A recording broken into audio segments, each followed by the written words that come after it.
Hamlet, Prince of Denmark, may be the name of the Shakespeare play of the same name, Shakespeare's most epic, longest play, but I'm going to be talking about the 1980 film. Well, the 1980 made-for-TV film, Hamlet, Prince of Denmark, which stars Derek Jacobi and Patrick Stewart. So, it is quite a good film. It may not quite be the definitive Hamlet, but it comes close to it. The thing with the character of Hamlet himself is he is the most difficult character ever written. There's really not any correct way of playing Hamlet. There's just accuracy. That's really the best way of putting it. And only really the best of the best can play him. Anyone that does a good job playing Hamlet, well, you're either well educated or you got lucky in interpreting him. The thing that makes Hamlet so difficult is how mysterious he is, and even though the play really hinges on him, whenever it's getting deep inside of his mind, that's really the hard part of everything. There's so many different ways of interpreting exactly who Hamlet is and what he's doing with everything.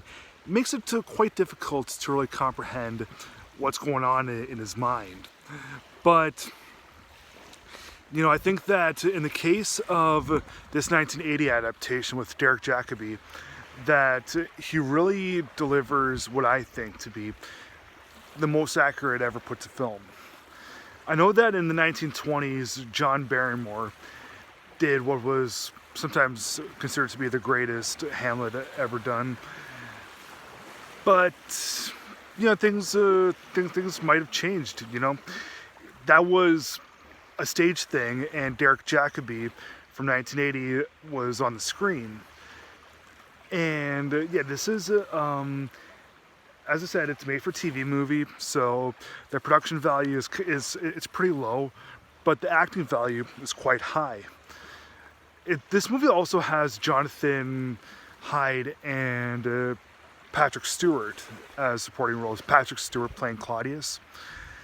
And anyone that's not familiar with Hamlet, it's the story of this suicidal prince of Denmark who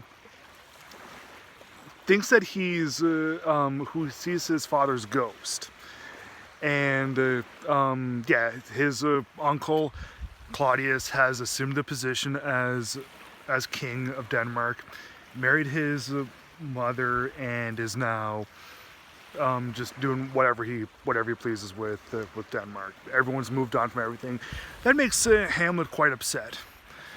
But when his father's ghost reappears, saying that he who wears the crown is the brother's killer, I'm paraphrasing, that is. That gives Hamlet ultimately a new reason to live, avenging his father's death. But that's really the only reason he has to live. And yeah, he really can't make up his mind about what he should do afterwards, and because that's really the only reason that he has to live, so he kind of procrastinates with everything. There's a couple of other subplots to this that are also quite good, like Hamlet's girlfriend and Hamlet's girlfriend's brother, and this dude named Fortinbras, who's the king of another country, and there's war about to happen. Yeah. So, as I said, the character is quite complex, and this movie right here is about 3.5 hours. Okay, and apparently, usually when Hamlet is done, they don't usually go for the full 4 hours, because the play itself, done as a whole, is about 4 hours.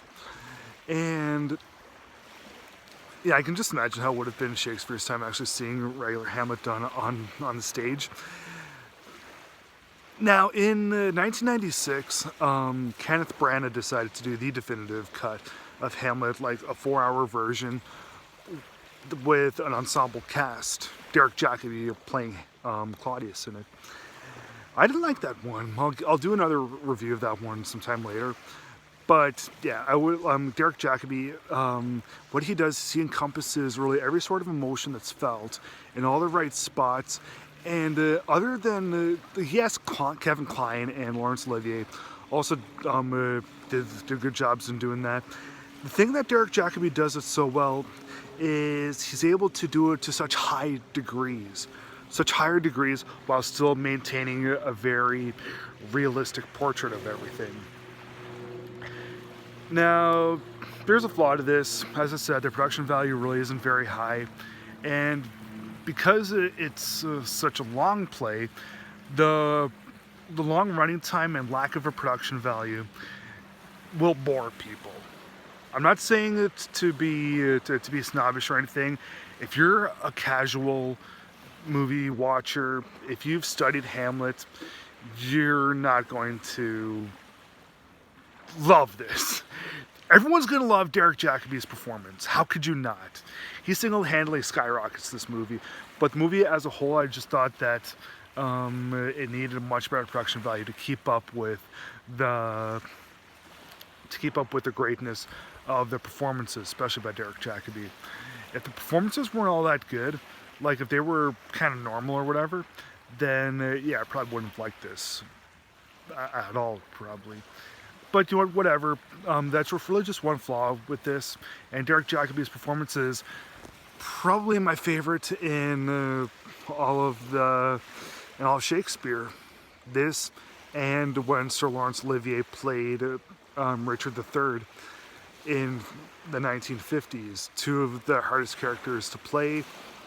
And Olivier and Jacobi are the very best in their respective roles. So I'm going to give Hamlet, Prince of Denmark from 1980 3.5 stars out of 4.